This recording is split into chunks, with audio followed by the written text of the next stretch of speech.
Item ಯಾವುದೇ ಇರಲಿ try ಮಾಡಿ ಆಚಿ ಚಿಕನ್ ಮಸಾಲಾ. ಆಚಿ ಚಿಕನ್ ಮಸಾಲಾ.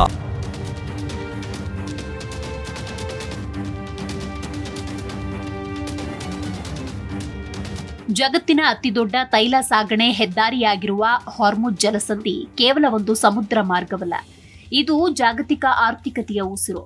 ಪರ್ಷಿಯನ್ ಕೊಲ್ಲಿ ಮತ್ತು ಒಮಾನ್ ಕೊಲ್ಲಿಯನ್ನ ಬೆಸೆಯುವ ಈ ಕಿರಿದಾದ ಜಲಮಾರ್ಗ ಪ್ರಪಂಚದ ಕಚ್ಚಾ ತೈಲ ಪೂರೈಕೆಯಲ್ಲಿ ಅತಿ ಮುಖ್ಯ ಪಾತ್ರ ವಹಿಸುತ್ತೆ.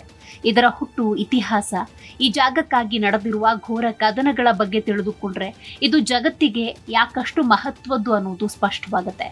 ಲಕ್ಷಾಂತರ ವರ್ಷಗಳ ಹಿಂದೆ ಭೂಮಿಯ ಟೆಕ್ಟೋನಿಕ್ ಪ್ಲೇಟ್ಗಳ ಚಲನೆಯಿಂದಾಗಿ ಈ ಜಲಸಂಧಿ ರೂಪುಗೊಂಡಿದೆ. ಅರೇಬಿಯನ್ ಪ್ಲೇಟ್ ಮತ್ತು ಯುರೇಷಿಯನ್ ಪ್ಲೇಟ್ಗಳು ಪರಸ್ಪರ ಡಿಕ್ಕಿ ಹೊಡೆದಾಗ ಭೂಮಿಯ ಮೇಲ್ಮೈಯಲ್ಲಿ ಆದ ಭೌಗೋಳಿಕ ಬದಲಾವಣೆಗಳಿಂದ ಈ ಕಿರಿದಾದ ಕಡಲ ಹಾದಿ ಸೃಷ್ಟಿಯಾಯಿತು.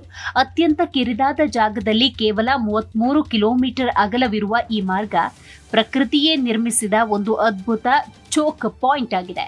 ಬೃಹತ್ ಹಡಗುಗಳು ಸುರಕ್ಷಿತವಾಗಿ ಸಂಚರಿಸಲು ಇಲ್ಲಿ ಕೇವಲ 3 ಕಿಲೋಮೀಟರ್ ಅಗಲದ 2 ಪ್ರತ್ಯೇಕ ಲೇನ್ಗಳಿವೆ. ಹಾರ್ಮುಜ್ ಜಲಸಂಧಿಯ ಇತಿಹಾಸ ಇಂದಿನದಲ್ಲ. ಸಿಂಧು ಕಣಿವೆಯ ನಾಗರಿಕತೆ ಮತ್ತು ಮೆಸೊಪೊಟೇಮಿಯಾ ನಡುವಿನ ಪ್ರಾಚೀನ ವ್ಯಾಪಾರ ವ್ಯವಹಾರಗಳು ಇದೇ ಮಾರ್ಗದ ಮೂಲಕ ನಡೀತಾ ಇತ್ತು. 16ನೇ ಶತಮಾನದಲ್ಲಿ ಈ ಆಯಕಟ್ಟಿನ ಜಾಗದ ಮಹತ್ವ ಅರಿತ ಪೋರ್ಚುಗೀಸರು ಇದರ ಮೇಲೆ ಹಿಡಿತ ಸಾಧಿಸಿದ್ರು. ಆಮದು ಮತ್ತು ರಫ್ತಿನ ಮೇಲೆ ನಿಯಂತ್ರಣ ಸಾಧಿಸುವುದಕ್ಕೆ ಇದು ಬೆಸ್ಟ್ ಜಾಗ ಅಂತ ಅರಿತ ಬ್ರಿಟಿಷರು 17ನೇ ಶತಮಾನದಿಂದ 20ನೇ ಶತಮಾನದವರೆಗೂ ಈ ಮಾರ್ಗವನ್ನ ತಮ್ಮ ನಿಯಂತ್ರಣದಲ್ಲಿ ಇಟ್ಟುಕೊಂಡು ಜಾಗತಿಕ ವ್ಯಾಪಾರವನ್ನ ಮಾಡಿದ್ರು. Saudi Arabia, Iran, UAE, Kuwait, ಇರಾಕ್ನಂತಹ ಗಲ್ಫ್ ರಾಷ್ಟ್ರಗಳು ಉತ್ಪಾದಿಸುವ ತೈಲ ಹೊರ ಜಗತ್ತನ್ನ ತಲುಪಲು ಇದು ಒಂದೇ ದಾರಿ. ಪ್ರತಿದಿನ ಜಗತ್ತಿನ 20% ತೈಲ ಇಲ್ಲಿಂದಲೇ ರವಾನೆಯಾಗತ್ತೆ. ಏಷ್ಯಾ ಖಂಡದ ದೇಶಗಳಾದ ಭಾರತ, ಚೀನಾ, ಜಪಾನ್ ಆರ್ಥಿಕತೆ ನಿಂತಿರೋದೇ ಈ ಮಾರ್ಗದಿಂದ ಬರುವ ತೈಲದ ಮೇಲೆ. ಇದು ಸ್ವಲ್ಪ ಹೊತ್ತು ಬಂದಾದ್ರೂ ಜಗತ್ತಿನಲ್ಲಿ ಪೆಟ್ರೋಲ್, ಡೀಸೆಲ್ ಬೆಲೆ ಗಗನಕ್ಕೇರಿ ಸಾರಿಗೆ ವೆಚ್ಚ ಹೆಚ್ಚಾಗಿ ಆರ್ಥಿಕತೆಯೇ ಅಸ್ತವ್ಯಸ್ತವಾಗುತ್ತೆ. ಈ ಜಲಸಂಧಿ ಕೇವಲ ವ್ಯಾಪಾರಕ್ಕಷ್ಟೇ ಅಲ್ಲ, ರಕ್ತಸಿಕ್ತ ಸಂಘರ್ಷಗಳಿಗೂ ಸಾಕ್ಷಿಯಾಗಿದೆ. 1980ರಿಂದ 1988ರ ನಡುವೆ ನಡೆದ ಇರಾಕ್-ಇರಾನ್ ಯುದ್ಧದ ವೇಳೆ ಎರಡೂ ದೇಶಗಳು ಪರಸ್ಪರ ಆರ್ಥಿಕತೆಯನ್ನು ಒಡೆಯುವುದಕ್ಕೆ ತೈಲ ಹಡಗುಗಳ ಮೇಲೆ ಭೀಕರ ದಾಳಿ ನಡೆಸಿದ್ವು. ಇದನ್ನ ಇತಿಹಾಸದಲ್ಲಿ ಟ್ಯಾಂಕರ್ ವಾರ್ ಅಂತ ಕರೆಯಲಾಗುತ್ತೆ. 100 ಹಡಗುಗಳು ನಾಶವಾದವು. ಜಾಗತಿಕ ತೈಲ ಪೂರೈಕೆ ನಿಂತು ಹೋಗುವ ಭೀತಿ ಎದುರಾದಾಗ ಅಮೆರಿಕ ತನ್ನ ನೌಕಾಪಡೆಯನ್ನ ಕಳುಹಿಸಿ ಕುವೈತ್ ಹಡಗುಗಳಿಗೆ ಭದ್ರತೆ ಒದಗಿಸಬೇಕಾಯಿತು. 1988ರಲ್ಲಿ ಅಮೆರಿಕದ ಯುದ್ಧ ನೌಕೆಯೊಂದಕ್ಕೆ ಇರಾನ್ ಅಳವಡಿಸಿದ್ದ ಕಡಲ ತಡಿಯ ಸ್ಫೋಟಕ ತಗುಲಿದಾಗ ಅಮೆರಿಕ ಆಪರೇಷನ್ ಪ್ರೇಯಿಂಗ್ ಮ್ಯಾಂಟಿಸ್ ಮೂಲಕ ಇರಾನ್ನ ನೌಕಾಪಡೆಗಳ ಮೇಲೆ ಭಾರಿ ದಾಳಿ ನಡೆಸಿತು. ಇದೇ ಸಂಘರ್ಷದ ಗಡಿಬಿಡಿಯಲ್ಲಿ ಅಮೆರಿಕದ ನೌಕಾಪಡೆ ತಪ್ಪಾಗಿ ಇರಾನ್ನ ಪ್ರಯಾಣಿಕರ ವಿಮಾನವೊಂದನ್ನ ಹೊಡೆದುರುಳಿಸಿತು. ಈ ದುರಂತದಲ್ಲಿ 290 ಮುಗ್ಧ ನಾಗರಿಕರು ಪ್ರಾಣ ಕಳೆದುಕೊಳ್ತಾರೆ. ಹಾರ್ಮುಜ್ ಜಲಸಂಧಿಯ ಇತಿಹಾಸದಲ್ಲಿ ಇದೊಂದು ಅತ್ಯಂತ ಕರಾಳ ಮತ್ತು ನೋವಿನ ಅಧ್ಯಾಯ. ಇತ್ತೀಚಿನ ದಿನಗಳಲ್ಲೂ ಈ ಜಲಸಂಧಿ ಪದೇ ಪದೇ ಯುದ್ಧದ ಕಾರ್ಮೋಡಗಳಿಗೆ ಸಾಕ್ಷಿ ಆಗ್ತಾನೆ ಇದೆ.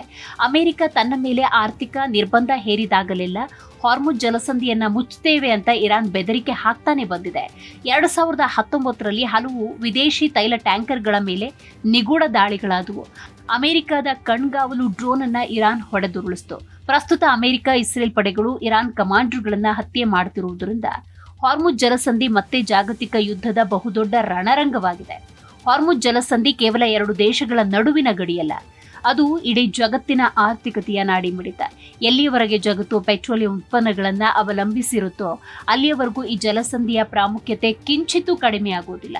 ಇಲ್ಲಿ ನಡೆಯುವ ಸಣ್ಣದೊಂದು ಕ್ಷಿಪಣಿ ದಾಳಿಯ ಸದ್ದು ಅಥವಾ ಹಡಗಿನ ಮೇಲಿನ ಸ್ಫೋಟ ಜಗತ್ತಿನ ಮೂಲೆ ಮೂಲೆಯಲ್ಲಿರುವ ಜನಸಾಮಾನ್ಯರ ಜೇಬಿಗೆ ನೇರ ಕತ್ತರಿ ಹಾಕುತ್ತೆ. ಅಮೆರಿಕ ಇರಾನ್ ಯುದ್ಧದ ಸಂದರ್ಭದಲ್ಲಿ ವಿಶ್ವದ ಪ್ರಮುಖ ತೈಲ ಮತ್ತು ಅನಿಲ ಮಾರ್ಗಗಳಲ್ಲಿ ಒಂದಾದ ಹಾರ್ಮುಜ್ ಜಲಸಂಧಿಯನ್ನ ಸಂಪೂರ್ಣವಾಗಿ ಮುಚ್ಚಲಾಗಿಲ್ಲ. ಇರಾನ್ನ ವಿದೇಶಾಂಗ ಸಚಿವ ಈ ಮಾರ್ಗ ಸ್ನೇಹಪರ ದೇಶಗಳ ಹಡಗುಗಳಿಗೆ ಮಾತ್ರ ಮುಕ್ತ ಅಂತ ಹೇಳಿದ್ದಾರೆ.